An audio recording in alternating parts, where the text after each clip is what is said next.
Good evening, ladies and gentlemen. Another day, another show by BW Hotelier.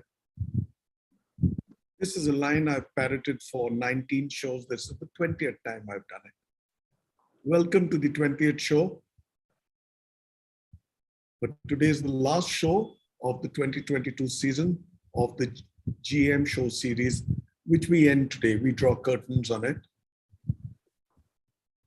We will be back next year in 2023.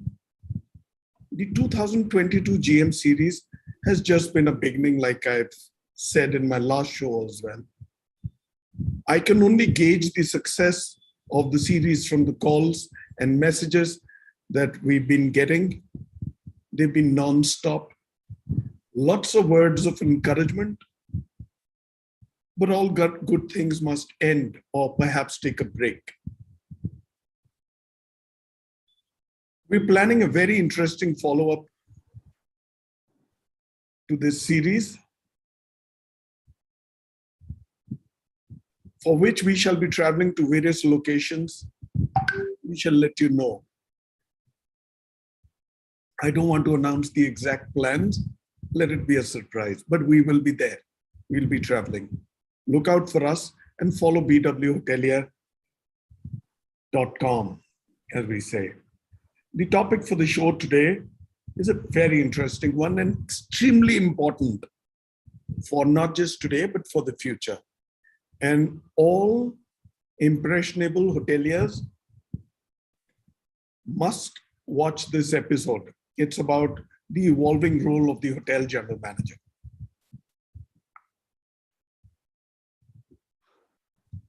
A bit on the series before I begin an introduction to the general managers. Truly momentous in more than ways than one. It has been path-breaking. The GM show series has been on my mind for long. We were to begin sooner than the 3 lockdowns. We had to wait for the dust to settle after yet another disruption. And soon as that happened, we finally began on the 11th of November, and we end almost four and a half months later. We're 20 shows old in the series, almost 140 general managers, regional heads and area directors. Loads of back-end action happens to produce each show, which most won't be privy to. Scheduling is tough and can draw on all your patience and skills. Well, I shall thank all here, be they regional heads, area directors, and the general managers who've graced our shows and their teams. I should save a very, very special word for the team at BW and BW Hotelier, marketing, editorial, design, video, uplinking, social media, and the entire BW and BWH team. Let me say that again, without whom this wouldn't have been possible. We wouldn't have been able to pull it off. After almost a year, we can now relax and enjoy Thursdays and pre-show days. It took a lot of planning. Please follow BW Hotelier on social media and encourage us. Let me now begin with our introduction. I shall first begin with the man in the hot seat at the ITC Kakatiya in Hyderabad, Ashutosh Chibba. Ashutosh Chibba is the general manager at the rather well-appointed ITC Kakatiya in Hyderabad, an alumni of the IHM Kolkata, who's been working for 30 years with the ITC hotels. Great, long, solid stint. Post his graduation from ITC Welcome Group Management Institute, he's worked for both leisure and business hotels in F&B, as well as the general management function. He's always spearheaded the goals of the company with integrity, hard work, and diligence. Welcome to the show, Ashu. Thank you, Bhunesh. Thank you very much. Pleasure. Now to the man from Delhi who heads the Shangri-La in Bangalore, Rakesh Sethi. Rakesh Sethi is the general manager, Shangri-La, Bangalore. A thorough professional who's worked over 20 years in some of India's finest hotels. Rakesh realized quite early in his career that there were no shortcuts to success. Absolutely. I couldn't agree more. He firmly believes that there are no accidents in life. You've lined them all up. What one achieves is more through desire than default. Welcome to the show, Rakesh. How well is that introduction? Thanks a lot, Bhuvnesh. Thank you. Pleasure. Let me now get down to this Bengali in Kochi. Shubhankar Bose. Shubhankar is the general manager, Kochi Marriott Hotel, a seasoned hotelier again with over 20 years of experience. He commenced his journey with Marriott International in 2016 as the resident manager at the JW Marriott in Bengaluru. He's also worked with esteemed brands in India such as Taj Hotels, a 12-year-long stint with Hyatt International in multiple locations and roles, and with the Accor Hotels in their flagship complex property, Pullman and Novotel, New Delhi at the Aero City. Prior to his current role, he was the general manager of the Renaissance Bengaluru Racecourse Hotel. Welcome to the show, Shubhankar. Thank you so much, Mr. Khanna. Pleasure. To the birthday boy now in Kochi, who's just flown in from Kathmandu to hold the reins, Rajesh Ramdas, General Manager, Grand Hyatt Kochi Bolgati. Happy birthday, Rajesh. Thank you very much. It's a special day indeed. God bless you. Rajesh is a seasoned hotelier with remarkable tenures at the Leela Kempinski and Burj Al Arab. His journey with Hyatt started at the Hyatt Regency in Mumbai in 2010. He's been the general manager of the Hyatt Regency in Ludhiana, Hyatt Regency Kathmandu before he moved south recently to the Grand Hyatt Kochi. He completed his hotel management from the Mangalore University, and subsequently he's been part of courses at Cornell University, Harvard Business Publishing, and he's a lover of fiction and enjoys traveling. Welcome to the show, Rajesh. Thank you very much for having me over. Pleasure. Alex Koshi. Alex Koshi is the general manager, Radisson Blue Resort, Visakhapatnam, Vizag as they say. An alumni of the IHM Chennai. Alex's initial part of the career was in Ireland and UK. After spending 12 years in Europe, where he opened 2 hotels as hotel manager, he returned to India in 2011, opened the Hyber Himalayan Resort and Spa in Gulmarg. Following that, he joined the Radisson Hotel Group as the general manager for their Ahmedabad unit. His present assignment is at the Radisson Blue Resort and Spa, Visakhapatnam, or Vizag as we now call, or Vizag as we know it. Last but not the least, Rahul Nama. Rahul Nama is the general manager, Mokyo Chennai, Shri Perumbudur. Hi, Rahul. Rahul is a versatile hotelier with over 22 years of hospitality experience across diverse locations in India and overseas. Some of his career highlights include leading several greenfield hotel projects, international assignments in the Philippines, Indonesia, and Israel, including stints with international chains, standalone properties, an integrated casino resort and kosher restaurant chain, among others. In his spare time, he's an avid sportsman and also takes keen interest in exploring food, culture, history, wherever he travels. That's quite a bit packed into your young years, Rahul. Welcome to the show. Thank you so much, Bhuvnesh, and pleasure to be here. Pleasure. You are our pre-opening expert along with Alex. Thank you. All right. Being the last show, it can't be a straight line as in the previous 19. Before we get into the discussion, let us watch a brief AV on this GM show series, which started on Thursday, 11th November 2021.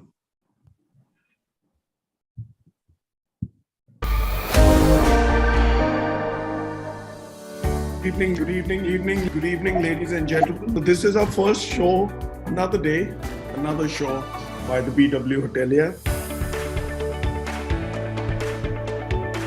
It is a consequence of this strategy that has helped us make it more cost effective. The students who join that program are exposed across various departments.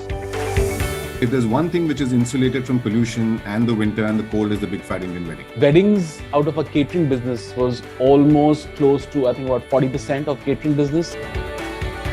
There is no denying that the COVID-19 pandemic has sent the global economy into shock. Over the last 16 months, 18 months, there has been a major shift in the industry. We had to teach ourselves to be empathetic, to listen. Our first priority has always been to ensure that our guest experience is seamless. They've had a lot of time at home. They've had a lot of time thinking about stuff. We need to really take pride in, and we need to ensure that this continues. From what we used to hunt for to what we are conducting. You put 4 guys in a room. The guy from the south would do the most and talk the least.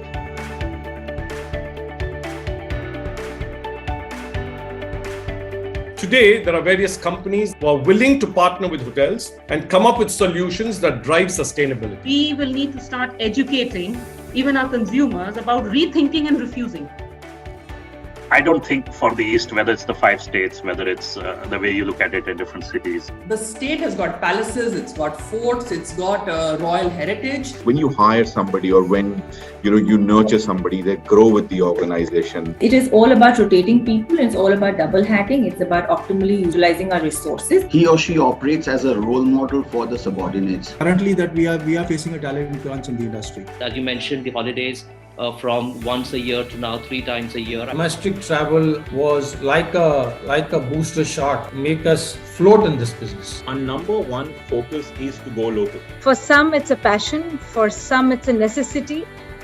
At one time, we were the ultimate choice where you would get that best French fry in town. Look at our profitability in terms of per wine bottle sold. Are there any new business segments or new business trends that we believe that have kind of emerged? So there was a huge desire to move out and travel at the earliest opportunity. Is it the customer first or is it technology first? And sometimes it's a bit of a struggle. World's only mothers-run market is in Manipur. Art, monuments, events, spirituality, gems and jewelry, and above all, food. This has been a very special series for us, and we'd like to thank all our speakers. Thank you all for being there.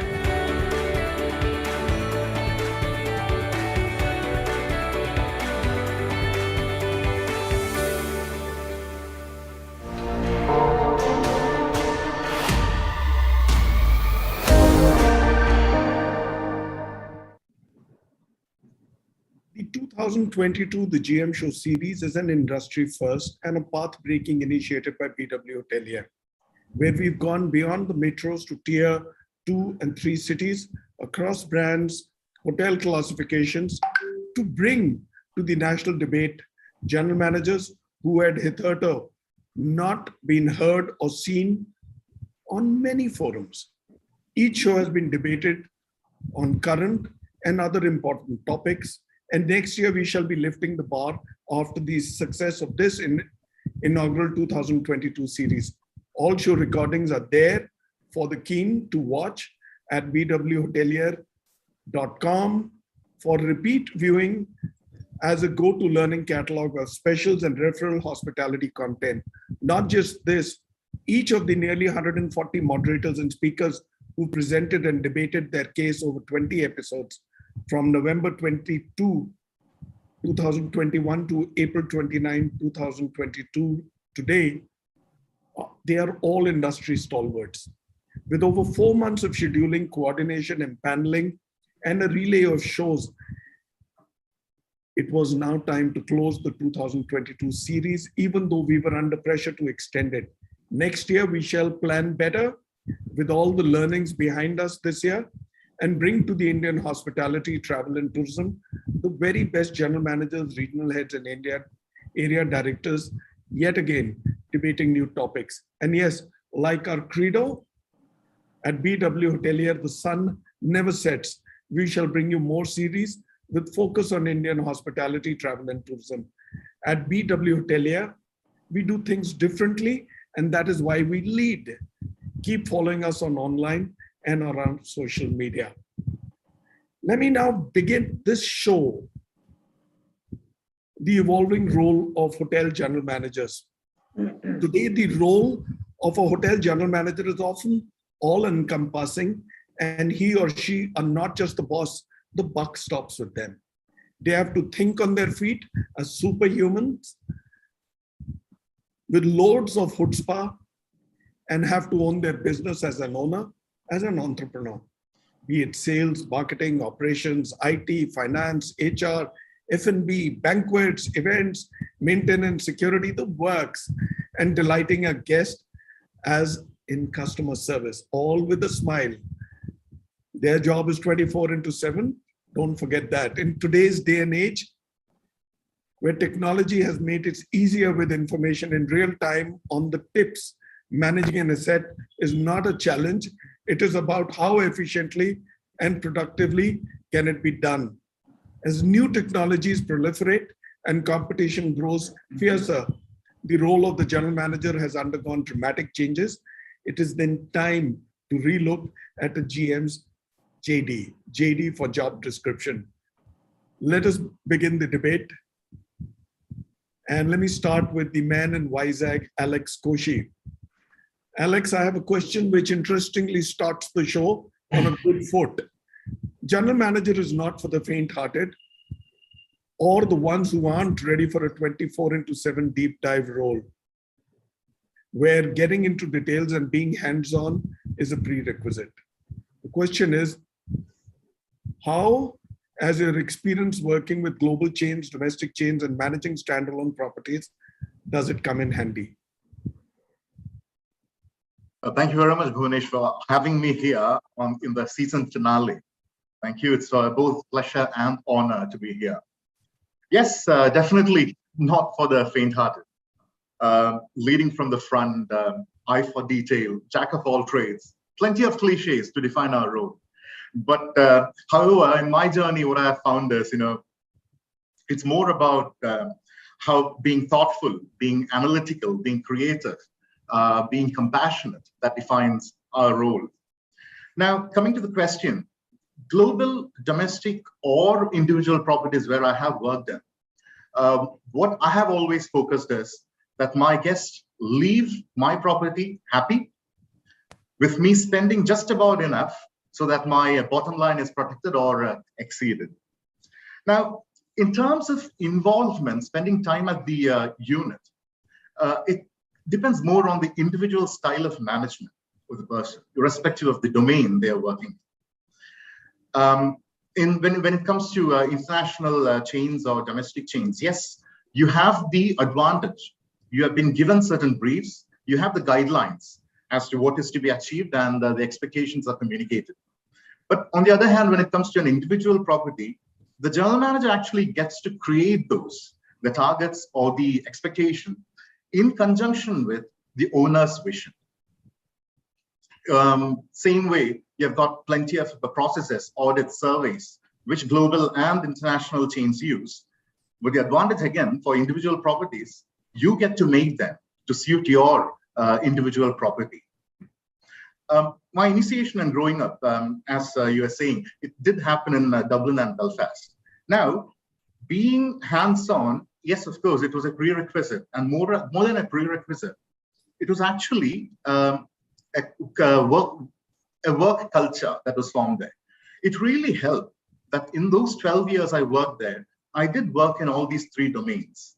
So when I came back to open the Kanusti Wellness Resort in Kerala, and subsequently the Khyber in Kashmir, one in God's own country and one in heaven on earth, and apparently now in the City of Destiny, there are plenty of similarities. Now, the similarities which went beyond the geographical locations. For that matter, the Fitzwilliam in Belfast or the Park Plaza in Dublin.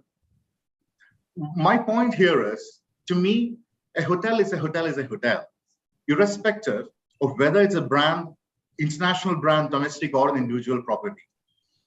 You learn from all. All that matters is how we adapt ourselves, how resilient we become, how adept we become. and how we choose to apply what we learn. Thank you. Thank you, Alex. Interesting. Yes, of course. Indian experience is brilliant when coupled with your global experience. So to that extent, you're lucky and well endowed. Let me now move into Bangalore with Rakesh. Rakesh, in your years in general management and earlier as a member of the GM's team, how have you seen the GM's role evolve, even factoring in the last century's biggest derailer we've just faced, Corona and lockdowns?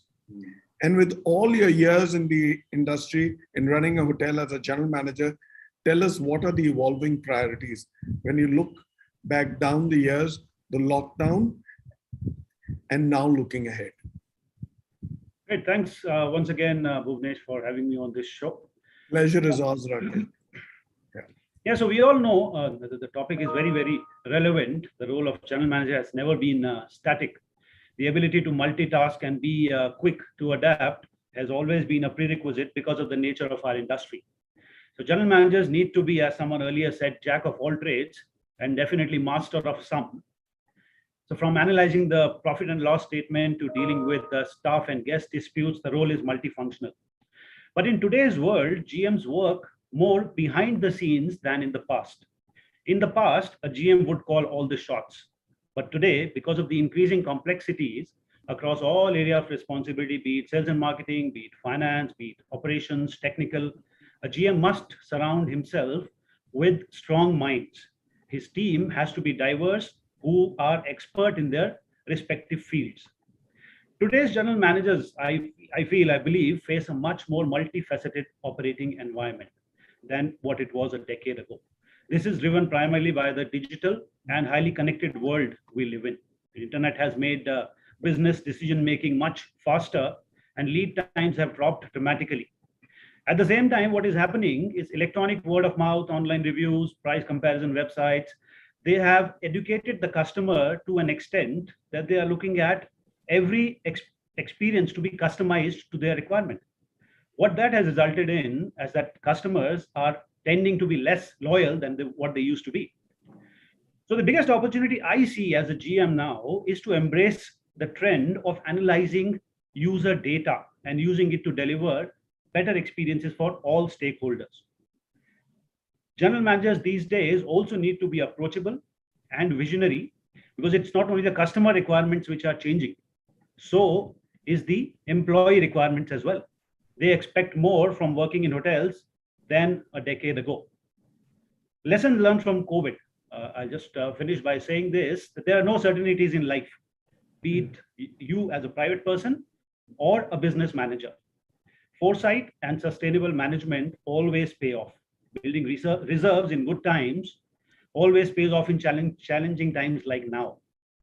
So the learning is being agile and nimble, not being afraid of taking calculated risks, and most importantly, looking after your team and supporting the community that you operate in are the key learnings for me. Well said, Rakesh. You're right. You're right.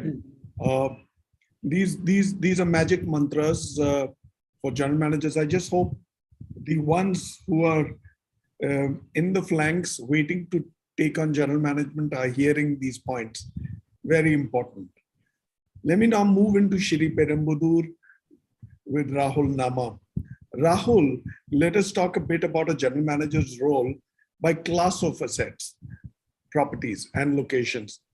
This is a no-brainer, but I must ask you this. How does managing different segments of properties, the premium end, luxury, upper upscale, mid-scale, budget, etc., help as an experience?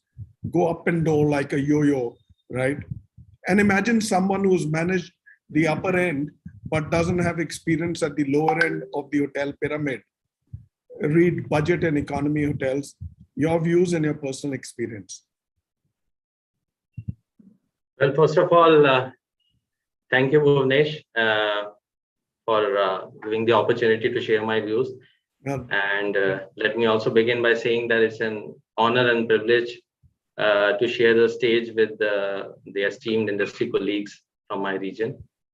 So coming to the question that you asked, I compare a hotel's GM's job equivalent to a CEO of a company, which even my industry colleagues would agree, who is versatile in his skills to manage any industry or segment of business. They may come with certain specialization or core competencies, but they can essentially see the picture and adapt management styles wherever they are working.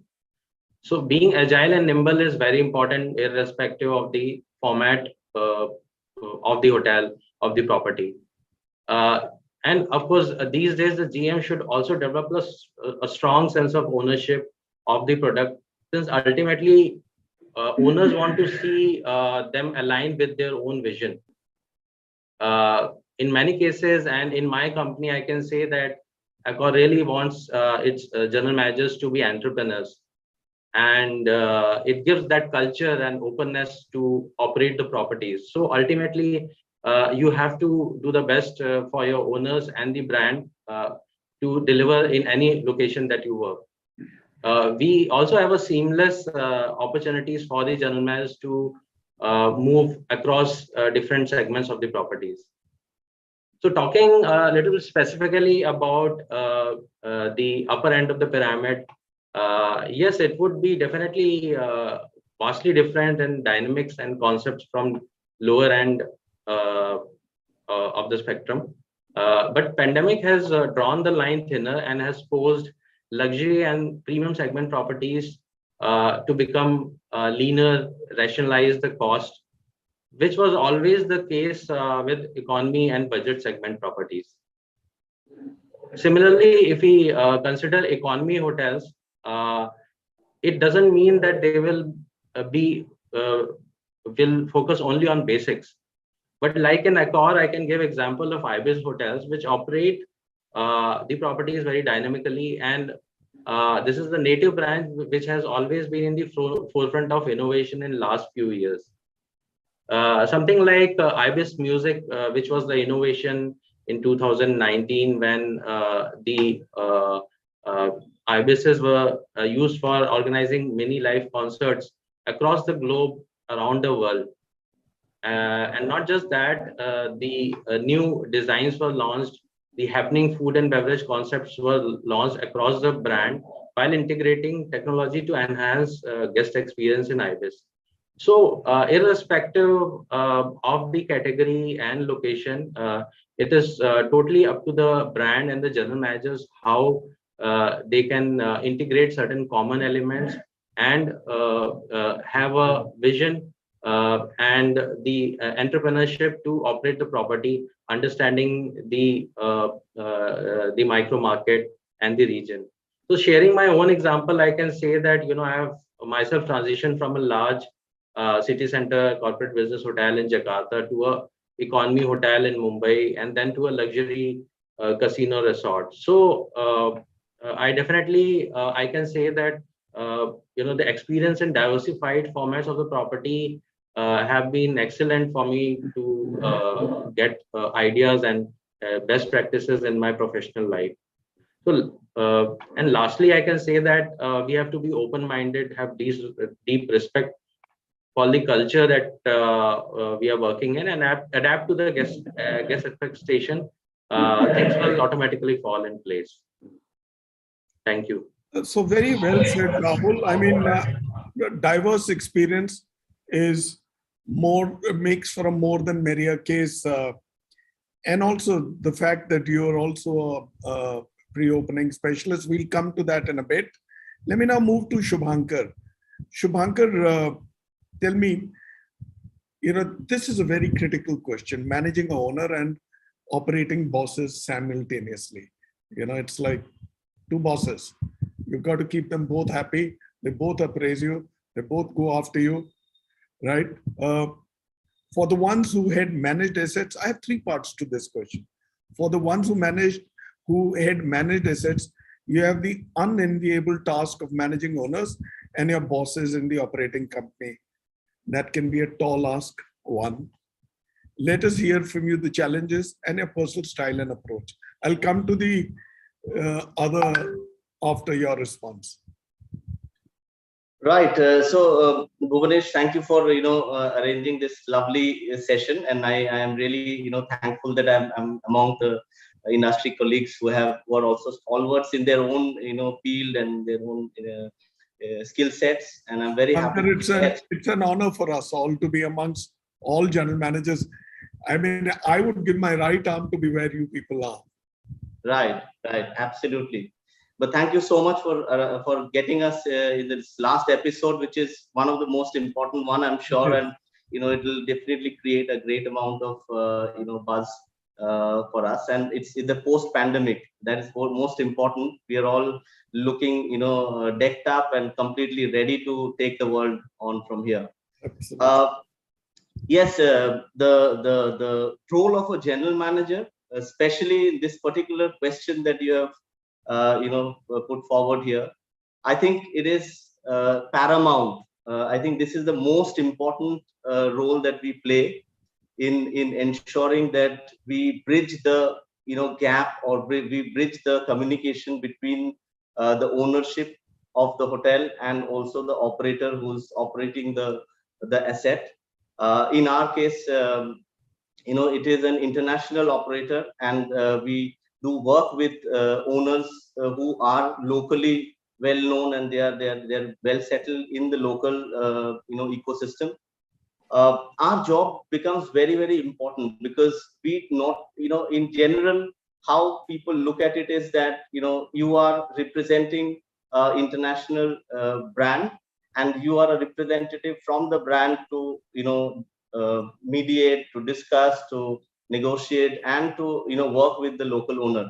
But more from that perspective, I think in today's time, when ownership has really evolved as well, from the time when owners used to operate their own hotels, to the time now that we are having management companies running those assets. I think ownership has also, over a period of time, or they have gone through several different circumstances. They have seen the world changing. They've seen the order changing completely in their favor, and also the way international brands and domestic brands are growing.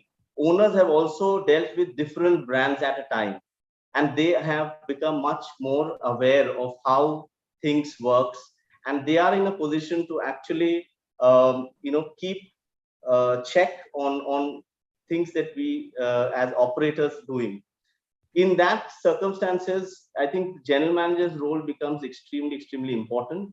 And in our daily day-to-day work, we are, although representing the brand, but at the same time inducing a lot of confidence in the ownership's mind, because that is our prime job at this point of time, to ensure that we look at our best practices.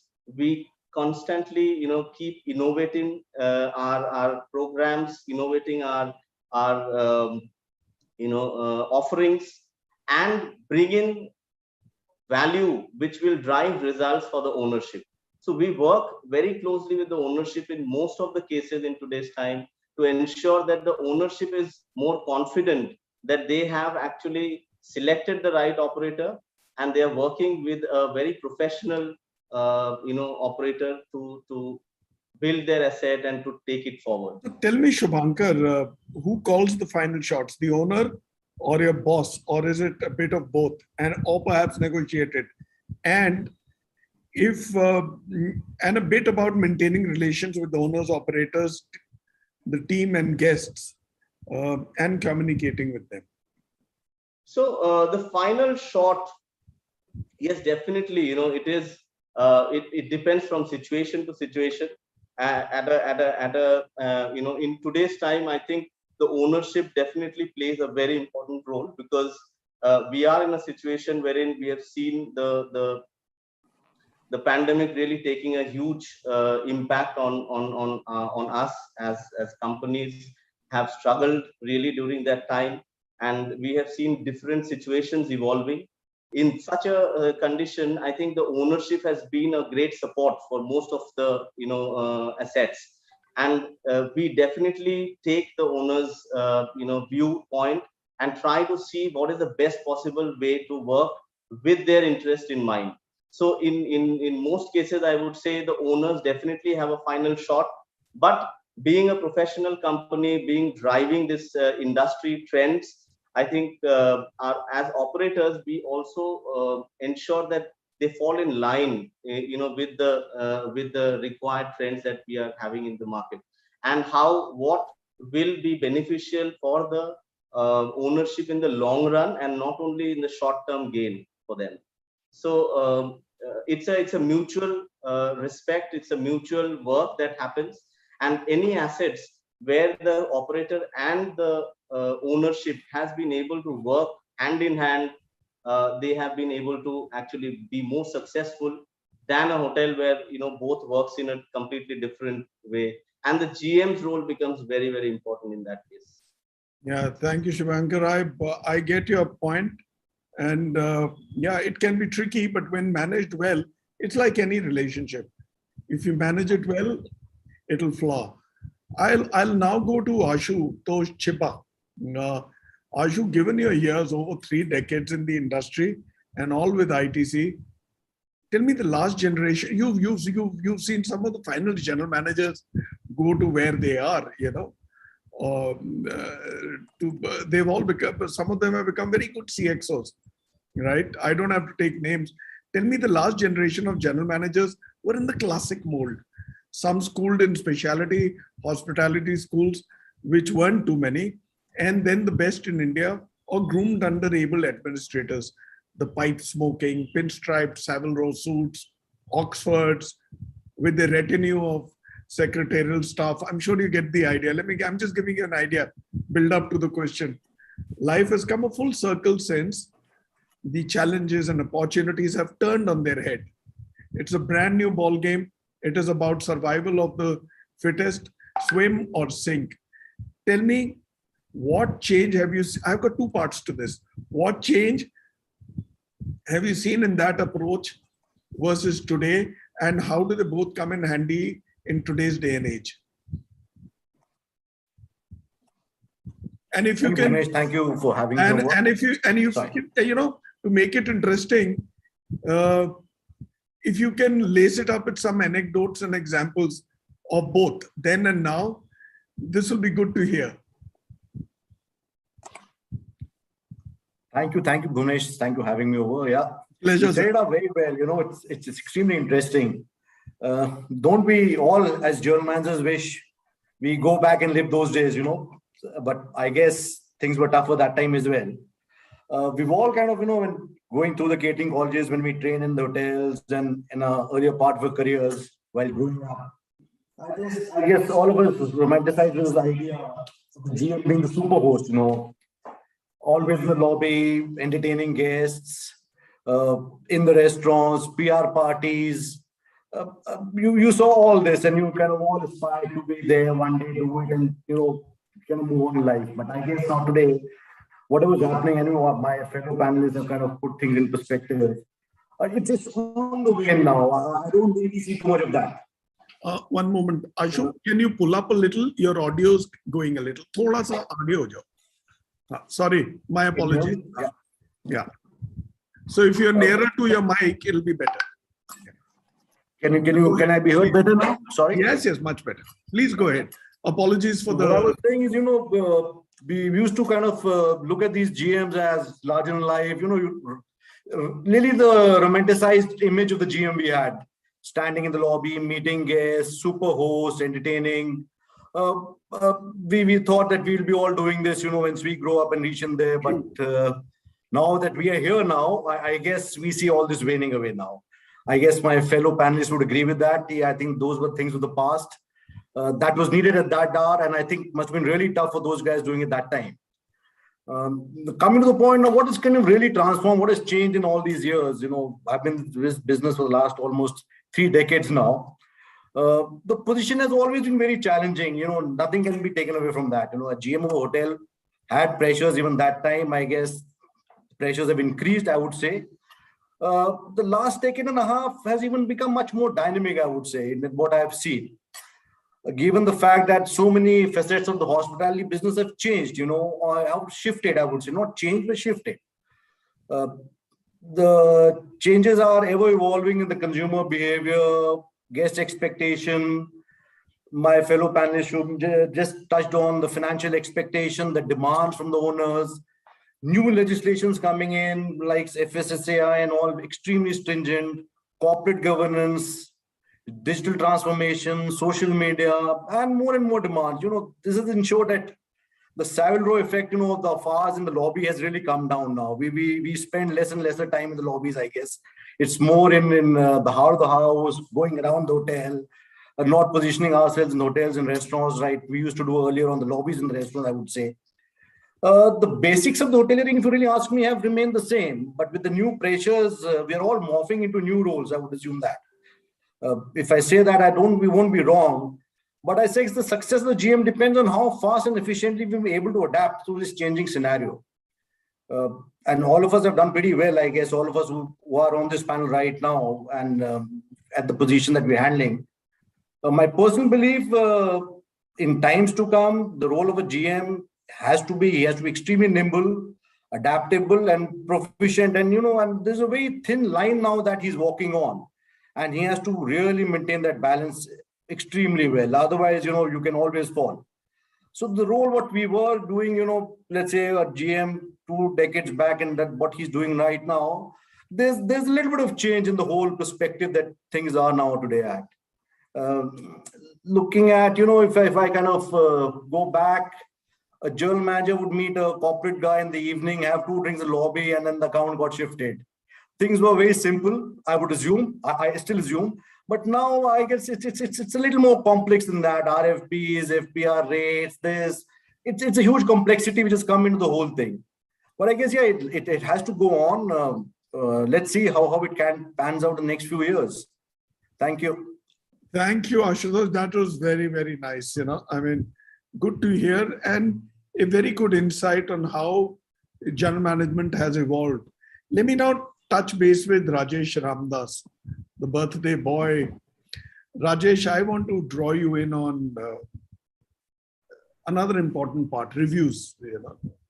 Reviews are critical and do not just show where one is to budgets and plans. They bring alignment, one, and show urgency, two, and then the recalibration of plans and teamwork. We are all in it together, right? All GMs have their own style, system, methods, and manner. What is yours? Which is the best you've seen and why? Will you name him or her? Thank you for having me over, and especially to a large forum where I can celebrate my birthday on a larger scale than limited to the hotel. Yeah. Thank you once again. Well, in terms of reviews, this is something that we keep facing on a regular basis, be it weekly, monthly, annual, or even quarterly. Now, what I've noticed is that the style that I have as of now has evolved over time, and this is to do with all the leaders that I've worked with. Some of them huge personalities, so you pick up some of the good traits that they have in them, the sort of finer points that they look into when they are reviewing, be it budgets, be it certain processes. So picking up those finer points, I've been able to evolve over time, and also working with teams that are very dynamic in today's times, you also start learning from them. So at a certain point in reviews, you have not only the leadership team learning from you or your experience, but you're also learning from them. And all in all, I think what I normally try and do, be it budget reviews or otherwise, it is to make it interesting, because some of these processes stretch over months together. You start at a certain point, possibly in June, July, and it probably ends somewhere in November or December. So to keep it interesting, if you have the buy-in of the team, that it's an interesting exercise which just happens once in a year, and it is almost as if every year is a new learning exercise, and you apply your mind on how best you can fine-tune it, it becomes interesting for them, because some of them are doing it probably for the first time, or some have done a couple of them before. But a mundane task, which is almost financial in nature, to make it interesting is what keeps it up and going for the team. As with the teams, I've noticed that burning the midnight oil was one of the words that I haven't stopped using. It's become a cliche for me, I guess, because when it comes, push comes to shove, and when the deadlines are right there, there is no other way around it. If it was 10 years ago, 15 years ago, or even if it is now, if you need to submit something and there is a deadline for tomorrow, then it's only tonight and the whole night. So yes, it has evolved over time, but keeping the team interested and enjoying the process and learning out of it is way forward, I think. So I'm not going to ask you about your cross-functional reviews in the hotel or your reviews with your boss and on your hotel's performance, right? The budgets and all. I think you've made some very interesting points. When reviews extend or the planning for a review, they actually eat away into a lot of productive time. But I guess technology now pairs up numbers much faster than we would have wanted. But tell me, what is your view on reviews? Really, reviews per se. There are long reviews, there are short reviews, there are sudden reviews. Well, on a weekly basis that we've been doing, weekly reviews are very good. It gives you an insight of what is there in store for future, and are you aligned or some corrections need to be done. If it is monthly, it's something that is necessary because you're aligning the rest of the year to it. Yes, owner reviews are there. It could be as short as 45 minutes or it could be 4 hours. And this is just a monthly review. It's not a budget review. Yes, you have to go through it, but I've come to notice that owners who have a lot of hotels and their understanding of the business is very deep in nature. There are things that you can pick up from there as well. It could be long, but there are learnings that come off it as well. Very good. Excellent. That actually paints a good picture. Now, this is where every show we had a mid-show break to introduce the next show. It's not going to be today, so I'll jump into our 7th with Alex. Alex, you're back for your 2nd. Tell me, guest interaction, relations, and indulgence are the make or break for any brand, hotel team, and the general manager. 1, what is your method and style about interaction with guests and networking?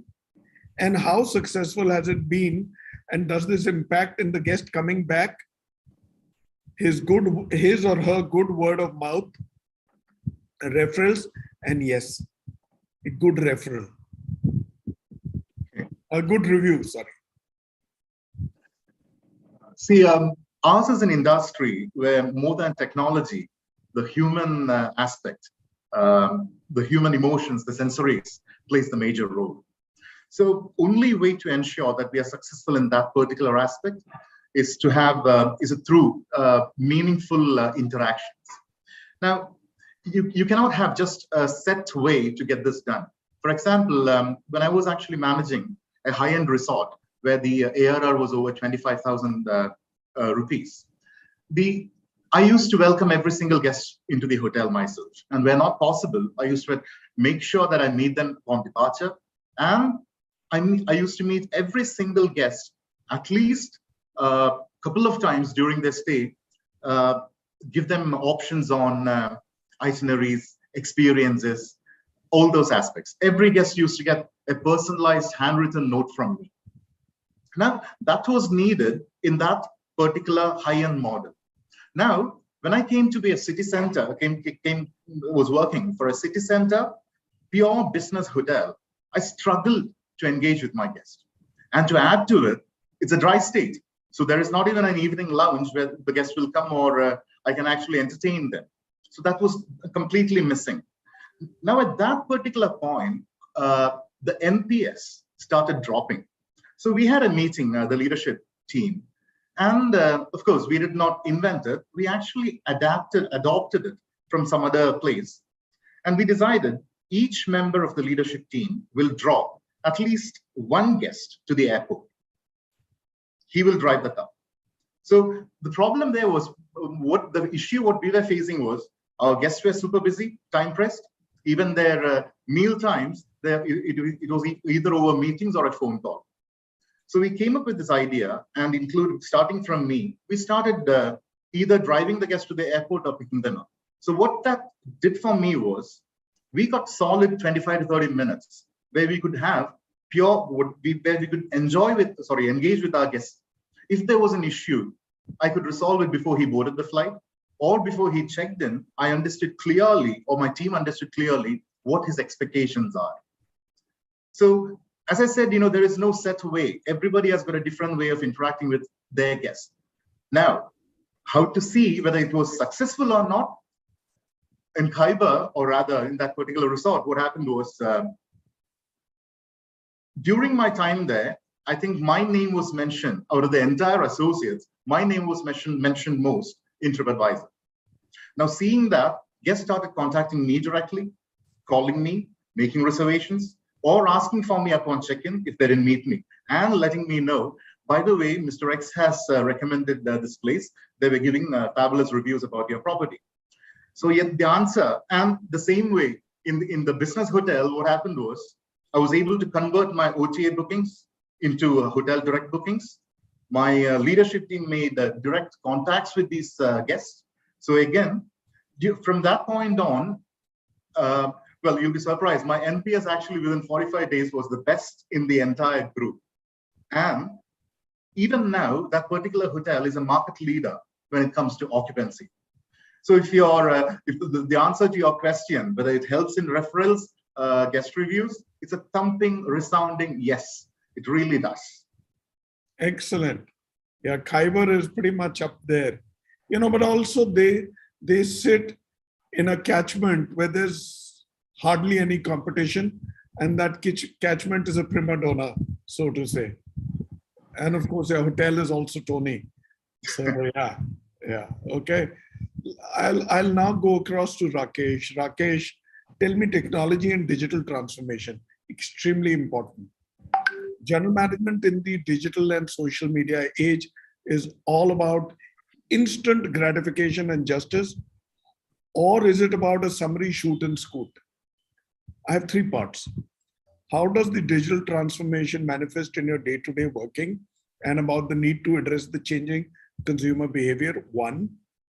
2, if you remember the question, what has been the role of technology in the way a general manager role has developed, changed, or if one may say evolved?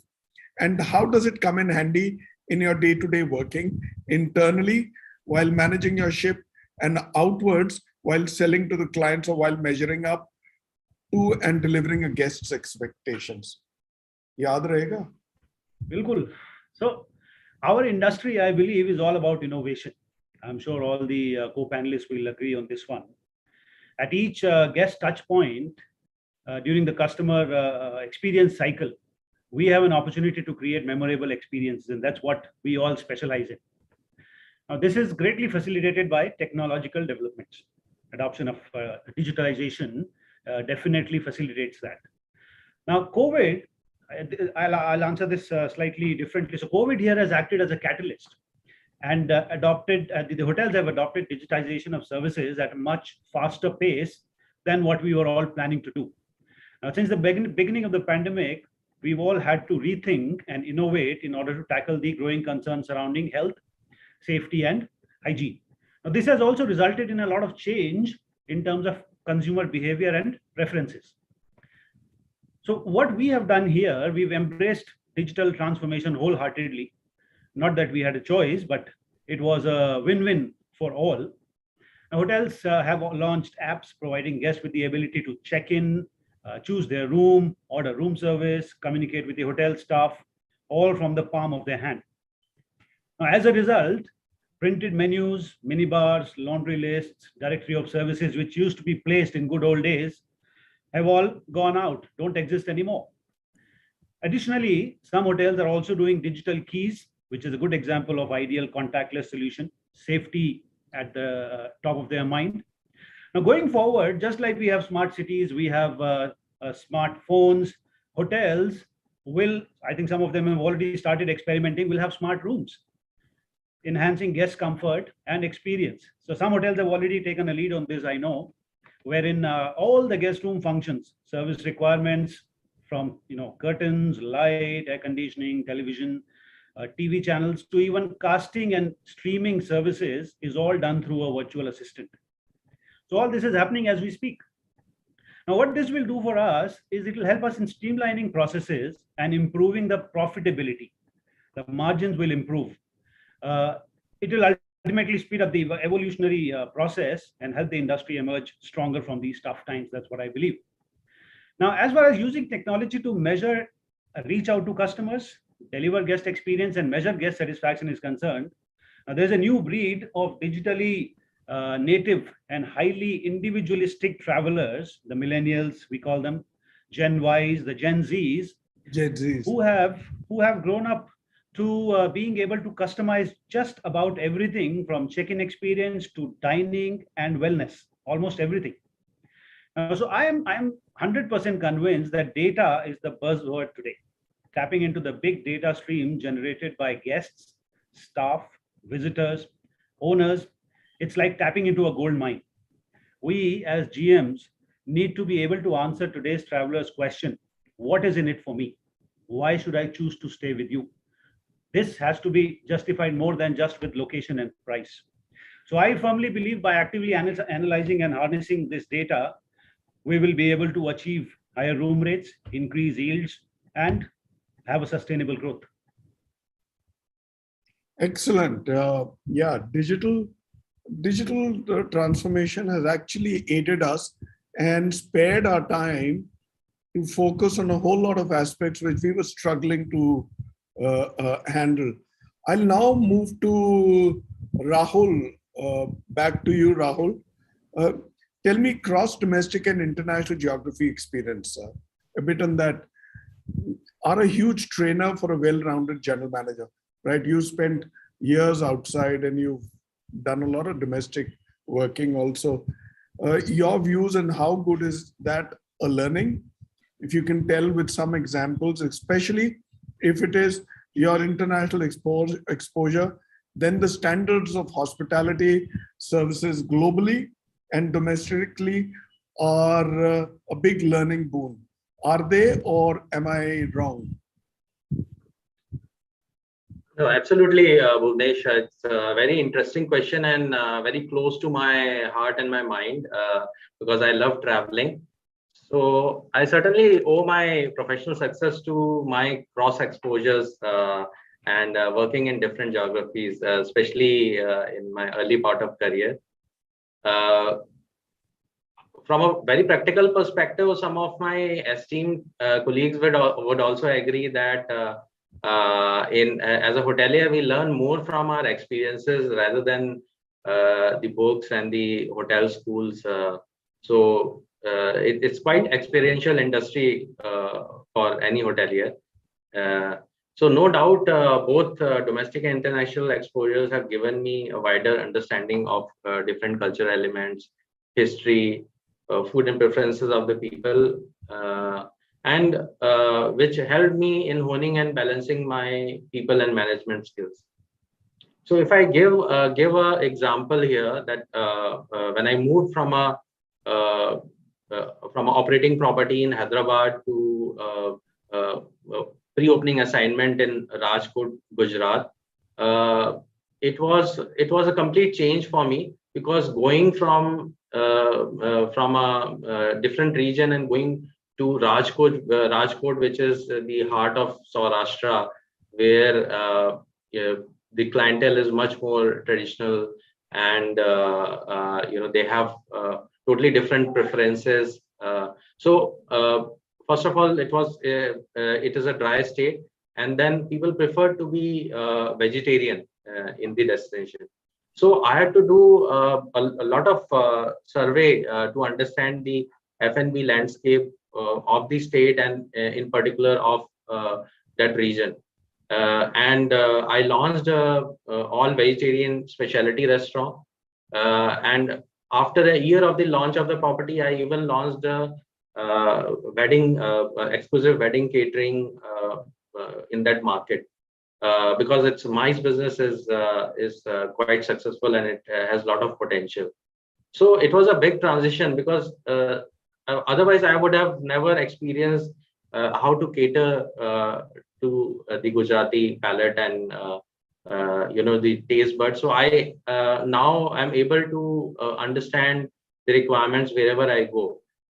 Similarly, if I talk about my stint in casino in Philippines, it was very interesting to see how the casinos operated and how they studied their business in depth to improve their turnover by improving processes, increase footfalls by taking many initiatives, for organizing live shows with celebrities, lotteries, beauty pageants, contests. So there was constantly something or the other happening in the casino environment and operating a resort with a golf facility. You were dealing with the Asian, predominantly Asian clientele, and something like simple like starting a neck and shoulder massage to VVIP players on the casino floors helped in increasing their revenue and the longevity of the casino players on the floor of the casino, which yes. I think it's like massaging a horse before the race. Yes, absolutely, and they can run longer and stronger. Yeah. So that was the something learning. And even if I talk about experience in Israel, so to operate a kosher restaurant, I would have never got an opportunity. It was amazing experience in food and beverage to operate a kosher restaurant. So what I can say is that it's up to us. How do we connect with these experiences, create opportunities, and create out-of-box experiences for our guests, design new strategies, and bring in efficiencies, innovation in our workplace. Excellent. Thank you, Rahul. That gives us a good idea of the importance of a well-balanced international and domestic experience, cross-industry, cross-geography. Yeah, so good. Shubhankar, let me ask you about the brief you've been handed and your style. Hands-on, carrying the team along, one.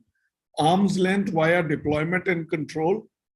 See, are you a control freak or do you give a brief and then let them take ownership while giving a close look from the corner of your eye, right? With hindsight, what would you improve, change or reject? Bullet points, crisp. Okay, so yeah, with the question that you have put forward, I think the third one actually suits me well. I am a person who would want to go along with the team and would like to brief the team so that they have a direction in place, and would also like to have a look at how things are going and how the team is able to understand and finally implement. Wherever they need help, I would be able to give them that required assistance or resources that is required. So control freak ho gaya? Not really, sir. The third one, I would say, the one which is like, you're not completely micro, but you're not only macro. So it has to be a balance of both, basically. Yeah. Okay. Because in today's time, and it actually helped me because in the time that I am managing as a general manager of a hotel, there is always a dearth of talent that we are seeing. There's always a dearth of getting the right resources at times. The pandemic has actually really taken things on a different turn altogether, and this is the time for us to actually understand how our leadership would actually help shape the future generation. Absolutely. So, it's a double-edged sword where you have to deliver and also develop your team. It's like you with general managers that you had as your bosses who actually took charge but didn't pull you back from ownership. Absolutely. I actually would like to say that since the time I've joined Marriott, my previous companies that I have worked with were also extremely people-focused companies like Hyatt, Accor, and since the time I've joined Marriott, the the brand core values of Marriott have actually driven me. And I think that is the brief which I would, get for, leading a team as a leader in this company. Putting people first is one of the most important, first and foremost brand values that we have. Then embracing change, which is extremely, extremely helping us in the current time. There's constantly change coming, and how we are able to quickly embrace it and give the leadership to ensure that it is well taken forward by the future generations. Act with integrity, which is definitely very, very important. If you have to really make it positive, and if you really need to grow, you need to have integrity in your business. Serve our world, which is again, the most important topic at this point of time, and we are all trying to ensure that we do our part of our job to ensure that we are able to serve our world, serve our community. But definitely, the most important one that I feel is important, and which I have really got driven into, is pursuing excellence in what we do. So, putting people first and pursuing excellence and embracing change. These are the three things which have really driven me for the last 5 or 6 years, and has helped me to shape my, development roles when it comes to, taking a decision or leading the team together, making time for developing the future generation in the. मेरे को ये बताओ, आपने कुछ मलयालम सीखी है, नहीं सीखी है? सर इमोशंस समझ में आता है, बट अभी तक लैंग्वेज में फुल कंट्रोल नहीं है, बट कुछ चीज समझ में आ जाती है. So I think in the time to come, Alex and Ramdas are just a call away. No, I think Rajesh, I have been trying to see how we can get along more more often, and I'm sure I'll be able to pick up this language, like how my mother tongue is a sweet one, and this language is also very sweet, and people are very sweet here. Yeah. Okay. Thank you, Shubhankar, for a good response. I'll now move to Ashutosh, Punjabi in Hyderabad. Tell me, Ashu, SOPs and checklists are extremely important for a successful skipper. Some bring them in as a learning, some build their own. Like as is with a skipper of a seagoing ocean liner, or perhaps the captain of an airliner, a classic hotel GM must also have his or her SOPs in place, as is with a checklist which you keep ticking. Done, done, done. This is a lot simpler than the job really is, but checklists alone do not translate into a successful voyage or business. In your case, I have 3 parts. If you will remember or prompt me, I'll tell you. If you can tell us the role of SOPs and checklists and how you have brought in changes and what are they and how effective. 1. Can you give us some examples? 2. Can you present a typical SOP and checklist? 3. But be very brief here and going towards the end of our show time. Tell me. Thanks, Bhuvnesh again. Checklists and SOPs, I guess, this is an integral part of our lives now. The kind of complexities that we handle on a day-to-day basis. I don't think we can manage without these checklists and SOPs in place. Business is getting much more complex. Teams are getting much more varied. Attritions, like Shubhankar just managed, is a way of life now. New hires being a norm. So you need a structure, a quality system and process to make, I need to make my life much more simpler. A little bit of selfish interest also in there. And obviously the system obviously becomes much more robust and efficient. If I have the SOPs, checklists in place, it gives me a breather in there. I just need to follow a certain set procedure, and I guess, things are done. To me, SOPs perfectly line and coordinate that need. Things fall into place. You exactly know what you need to do, when you need to do that. And I guess everybody, it's very simple.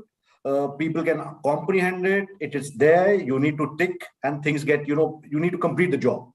SOPs really ask me, they basically help you with a couple of, if I can give a couple of examples. Number 1, consistency, most importantly, with the with whatever is happening today, our expansions all over, varied people, it gets you a kind of a consistent kind of experience for guests, as well as, a performance at our end also. Most important, reduction in errors. If there's a benchmarking of system, you need to know what you need to do, when you need to do. So I guess errors kind of get reduced. We all have learned from the Japanese, and I guess we've all worked on it. We're still working on it. It's a work in progress every possible way, every minute of ours, learning new things. Number 3 is communicating very effectively. It's laid down there. You need to read, you need to comprehend, you need to do. There's not too many ifs and buts in it. You just need to kind of follow it to the T. It helps in evaluation, appraising employees. It impresses, another very important part of the SOPs and checklists is process improvement. I can always take a mid-course correction. If I know things are not going well, or, I need to change, like today is a very dynamic kind of a world. Nothing is cast in stone.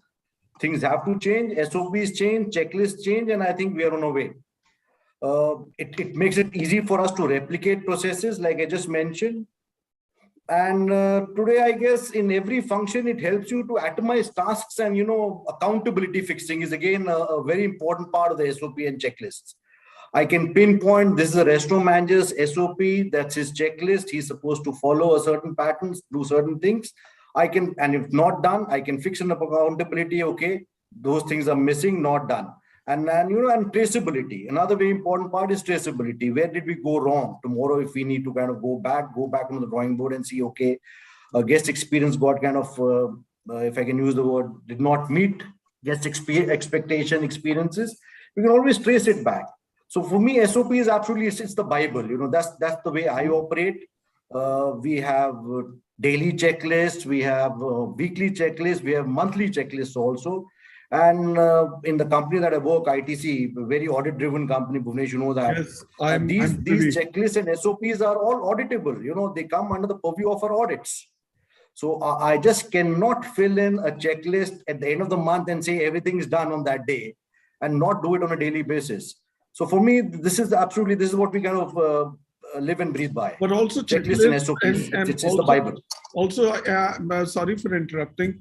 I think also SOPs and checklists have to be dynamic, right? And they have to be, like I said, course corrections need to be there. You're going to sit down and say, listen, guys, this is our plans, and plans become checklists and SOPs, right? Certainly. Yeah. Right. Absolutely. So that's the way we are. Excellent. And as a company, we don't get any leeway out there. Checklists and SOPs are followed to the T.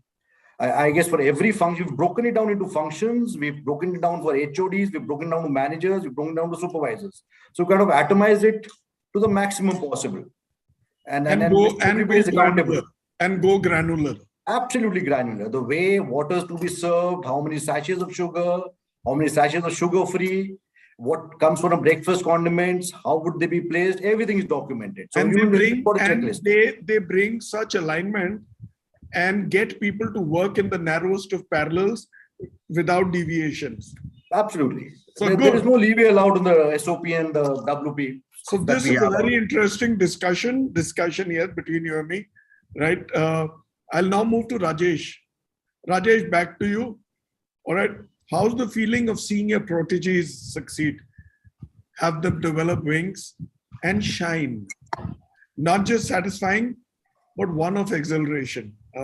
Tell us about your youngsters whom you've seen entering the industry, flowering and growing, getting spotted, and then boom, CXO or in a senior corporate role. Before I explain about this, I'd like to give an instance that I went through.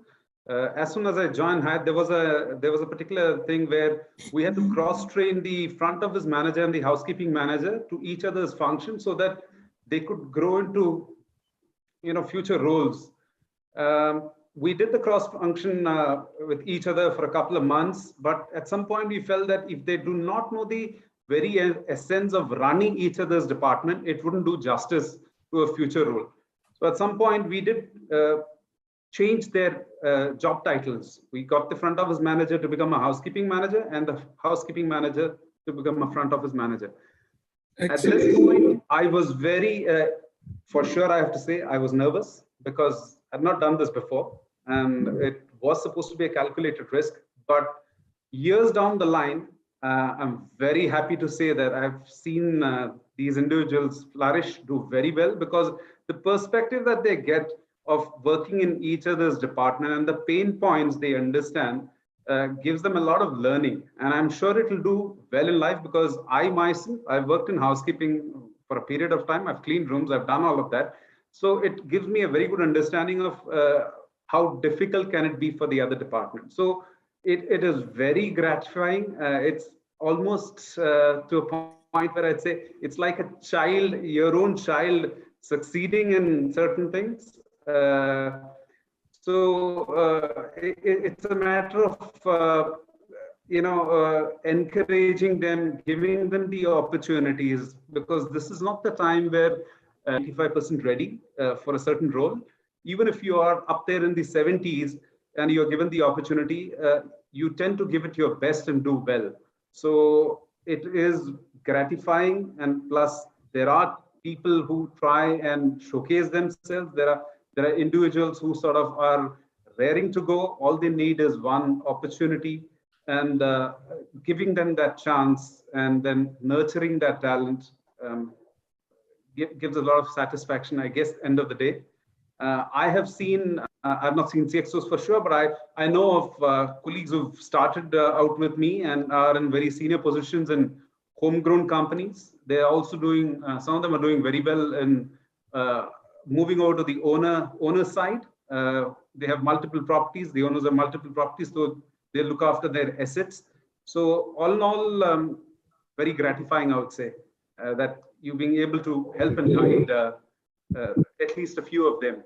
And hopefully they do the same for the others, is what you would expect. And I guess each one of us has been through these spaces, and that's how we've come to where we are. Right? Exactly. I'd just like to mention on that aspect that this is the very reason I'm sitting here today, because somebody did take a chance and give me that opportunity. Maybe I wasn't the 90 kinds, maybe I was the 70 kinds, but I still get the opportunity, and that's why I'm here. So what can I do in turn? Just keep quiet, help colleagues out, that is all. Not make too much of a noise out of it. Excellent. That's very humbly put. Yeah, thank you, Rajesh. I have, gentlemen, I have 3 questions and I have 6 minutes.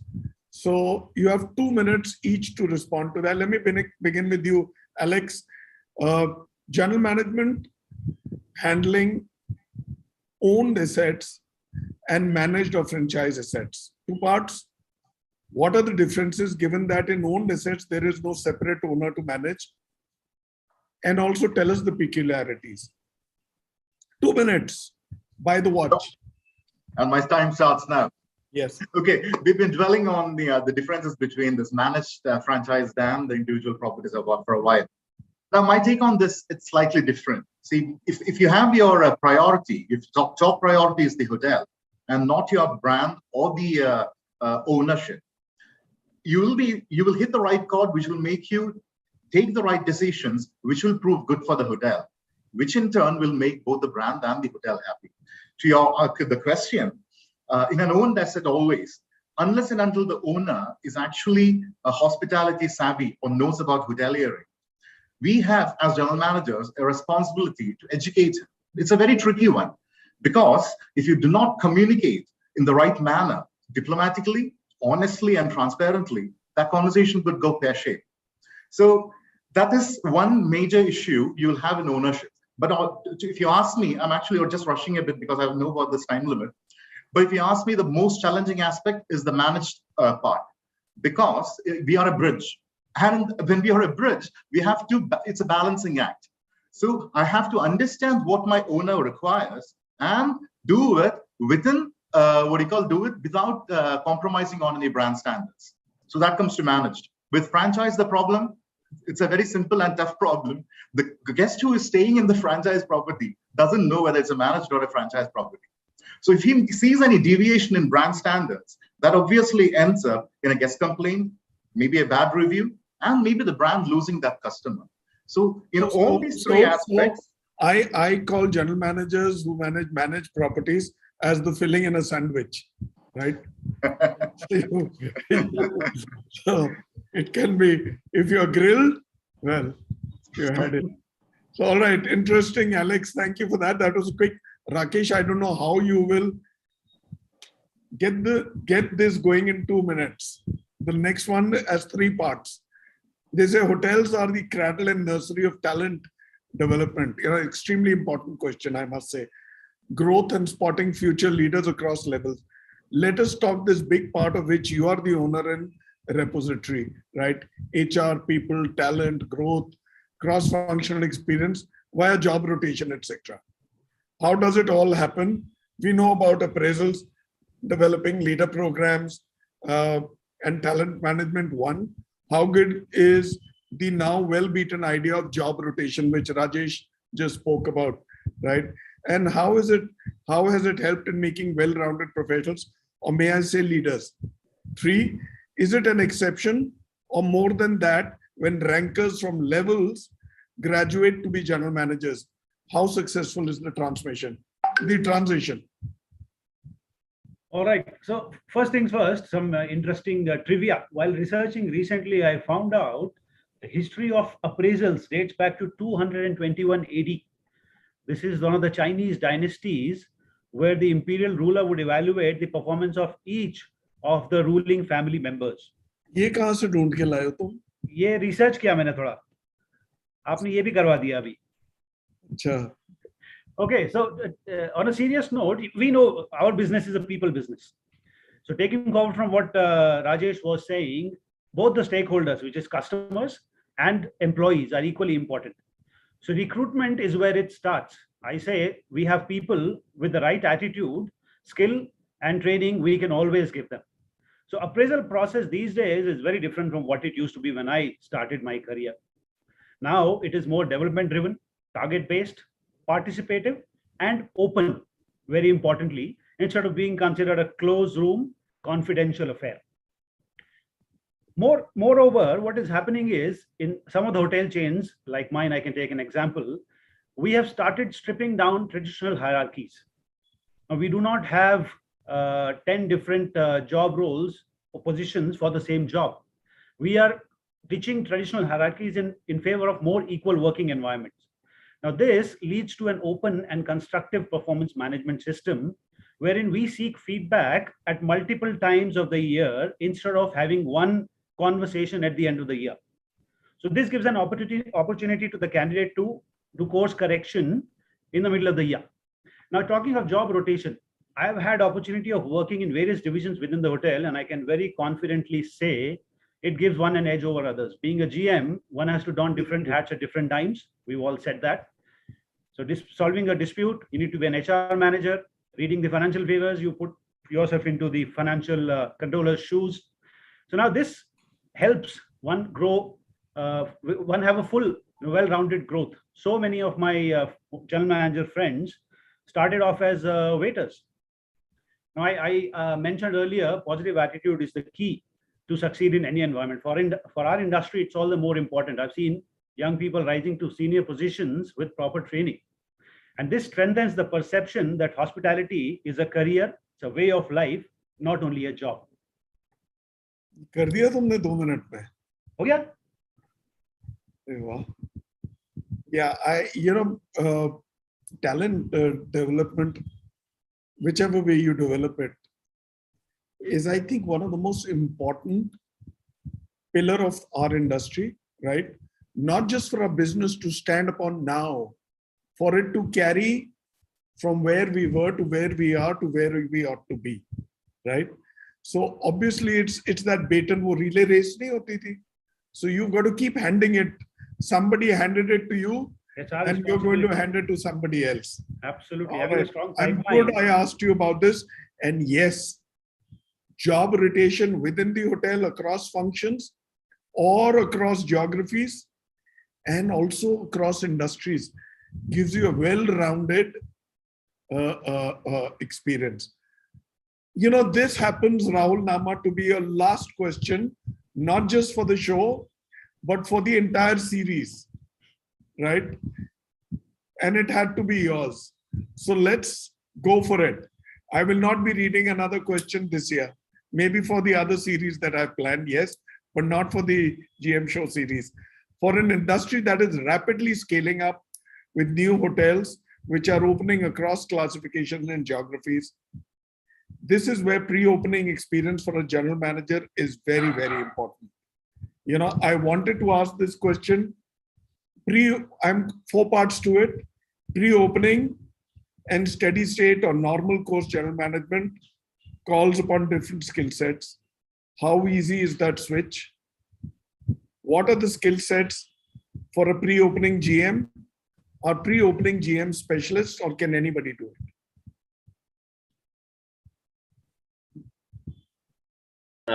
I can say it's a great occasion. You know, the last question coming to me, it's a historical occasion when, you know, the last show and the last question, and it's something very new to my expertise in hotel industry.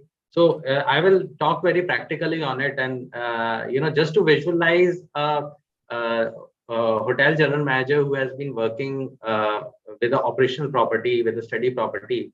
Suddenly he joins a new property where there's a pre-opening role, and it is all brick and mortar. He does not have an office. He has to probably sit in a makeshift office. And I can say at one location, I was sitting in a container office, and I was the second employee. It was not the first stint where I was a first or second employee, but it happened in several pre-openings that I was probably the second employee after the chief engineer. So imagine you don't have the resources, you don't have you know, the proper infrastructure, and you have to start doing what you're not really specialized in, which is dealing with a brick and mortar structure, dealing with the project agencies.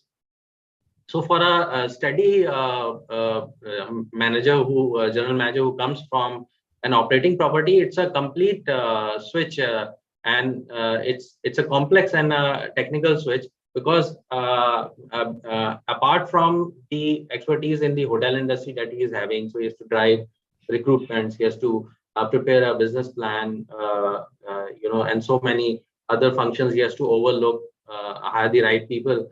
He has to also take care of the like the statutory compliances, plant and machinery, have the understanding of interiors, aesthetics, understand blueprints, update the checklist, the charts, so that he can keep track.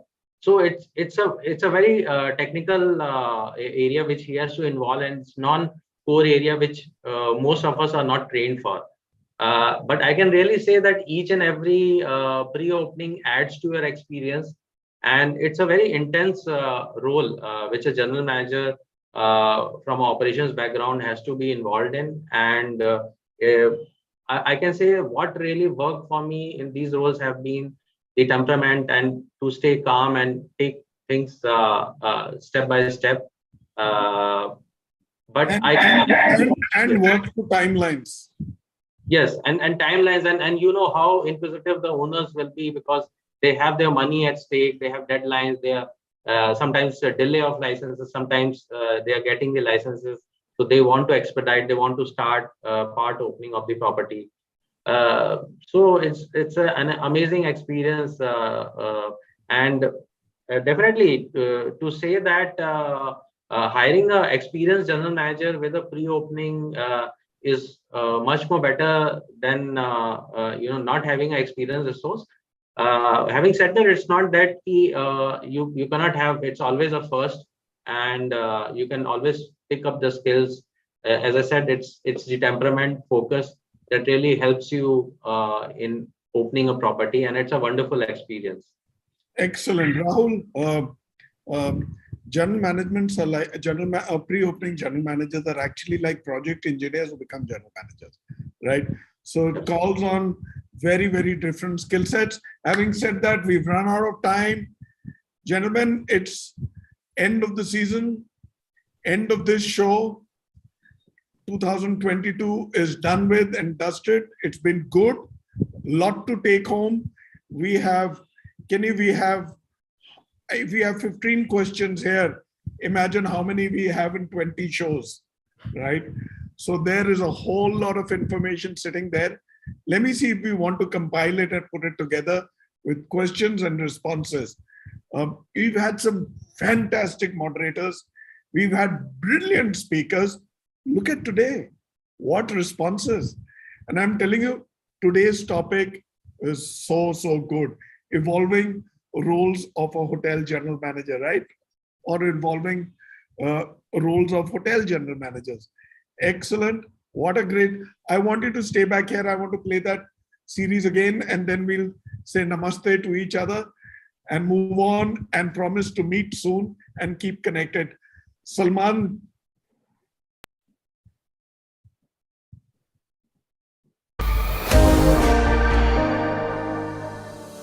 Good evening, ladies and gentlemen. So this is our first show, another day, another show by the BW Hotelier.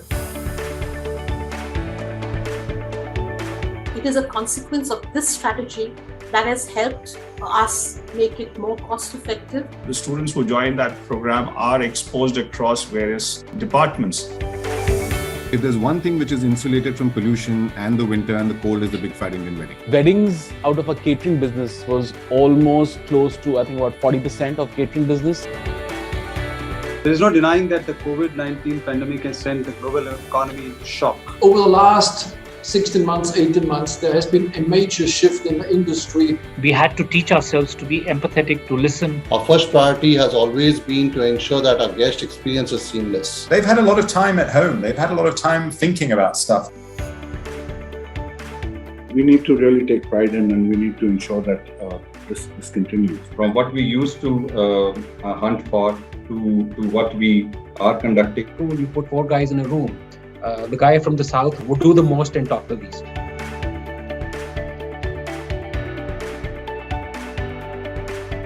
Today, there are various companies who are willing to partner with hotels and come up with solutions that drive sustainability. We will need to start educating even our consumers about rethinking and refusing. I don't think for the East, whether it's the 5 states, whether it's the way you look at it in different cities. The state has got palaces, it's got forts, it's got royal heritage. When you hire somebody or when you nurture somebody, they grow with the organization. It is all about rotating people. It's all about double hatting. It's about optimally utilizing our resources. He or she operates as a role model for the subordinates. Currently, that we are facing a talent crunch in the industry. As you mentioned, the holidays from once a year to now 3 times a year. Domestic travel was like a booster shot, make us float in this business. Our number one focus is to go local. For some, it's a passion. For some, it's a necessity. At one time, we were the ultimate choice where you would get that best French fry in town. Look at our profitability in terms of per wine bottle sold. Are there any new business segments or new business trends that we believe that have kind of emerged? So there was a huge desire to move out and travel at the earliest opportunity. Is it the customer first or is it technology first? And sometimes it's a bit of a struggle. World's only mothers-run market is in Manipur. Art, monuments, events, spirituality, gems and jewelry, and above all, food. This has been a very special series for us, and we'd like to thank all our speakers. Thank you all for being there.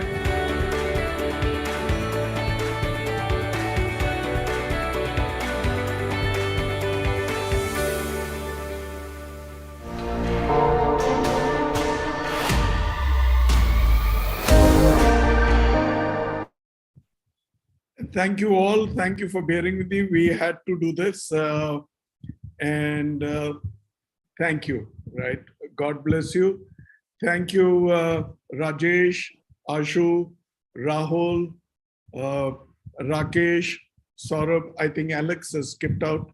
So been wonderful having you share the screen space together and giving us an opportunity. We'll see you soon.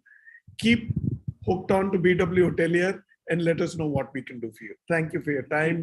Thank you, Bhuvnesh. Thank you so much. Thank you, Bhuvnesh. Thank you. Thank you so much.